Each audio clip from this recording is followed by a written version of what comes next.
last night, Adam Jones of the Orioles said, was that Baltimore Orioles? Yeah, I don't follow baseball too much, but I knew Baltimore. Said that during the game, he was called the N-word a couple of times by a fan who threw a bag of peanuts at him. Jones said, quote, "A disrespectful fan threw a bag of peanuts at me. I was called the N-word a handful of times. Thanks, pretty awesome. Very unfortunate. I heard it was 59 or 60 ejections tonight in the ballpark. It was what it is what it is, right?" This is his quote. I'm going to continue to read. He said, "I just go out and play baseball. It's unfortunate that people need to report those types of epithets to degrade another human being. I am trying to make a living for myself and my family." And he went on to say, again, "It's unfortunate. The best thing about myself is that I can continue to move on and still play the game hard. Let people be who they are. Let them show their true colors." I actually like his second press conference response. And they said, "What do you want to say to the fan?" He said, "The fan that called you the N-word." He said, "Well, I mean, come on, let's square up. Let's just fight and be over and be through with it."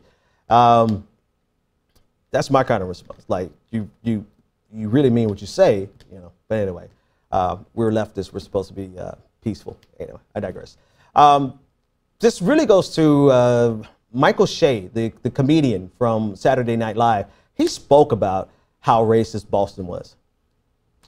And I intentionally avoided that conversation because I got to live here, man. I got to freaking live here.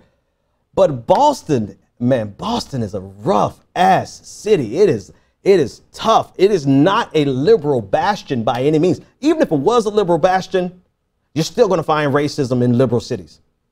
But Boston is a very, very staunchly conservative city.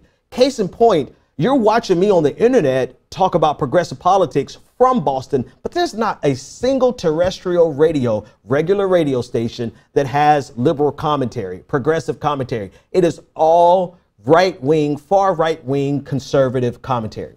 Now, care what anybody says, and we can debate this, and if somebody disagrees with this, please call in so we can debate this.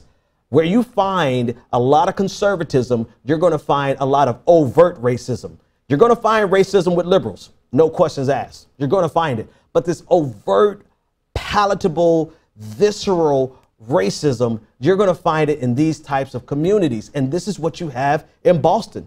I could give you examples of the tensions, just the feeling of threats over my life here in Boston that I did not ever experience in Mississippi. I lived in Mississippi when I was a young man, you know, young kid, till I was in high school, but I never felt my life threatened. I lived in Florida. First time I ever got called the N-word was Florida, not Mississippi, South Florida. But I never felt my life was threatened. I felt my life was threatened for racial reasons here in New England, not Boston particularly, Providence. But New England's a tough town, and a lot of people excuse it and say, oh, it's a liberal. No, you know, you have a lot of liberal politics in different pockets in different areas, but it's a tough city. And even if it was, I could care less, even if it was 100% liberal, there's a lot of racist up here. And I usually don't talk about it because, you know, as soon as we get out of here, I got to walk through the city.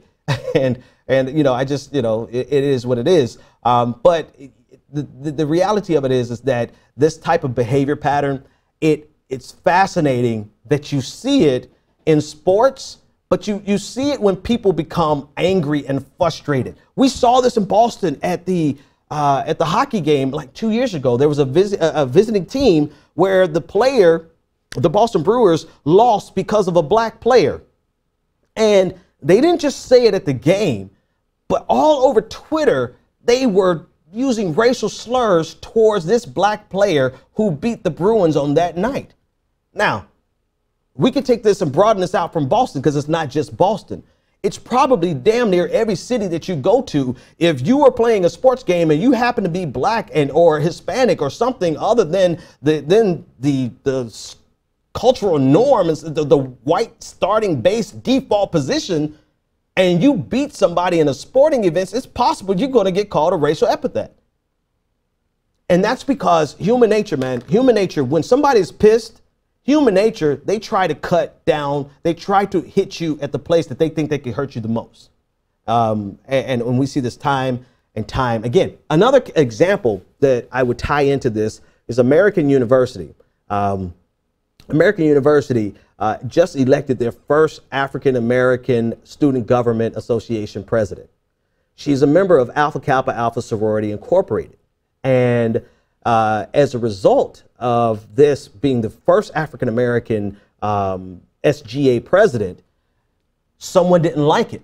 And so what they did was they took 3 bananas, and on the bananas, they wrote AKA for Alpha Kappa Alpha Sorority Incorporated. And so this was their way of showing that they were angry because a black person was elected to be the SGA president. We've never been a post-racial society. We've never been a post-racial country. Never. Then this idea that we were able to elect a black president suggests that we've gotten beyond race. Have we made progress? Sure. Okay, fine. We've made progress. But whenever people's human nature, and we could just, again, systemic versus individual, human nature on the individual level, people are going to always default to the most insulting thing they can whenever they are upset with an individual. And if it's race, it's race. But then on the systemic level, we're still very much so far from being a post-racial society. And we can see case after case after case after case.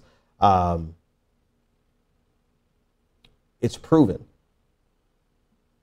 We've got so far to go.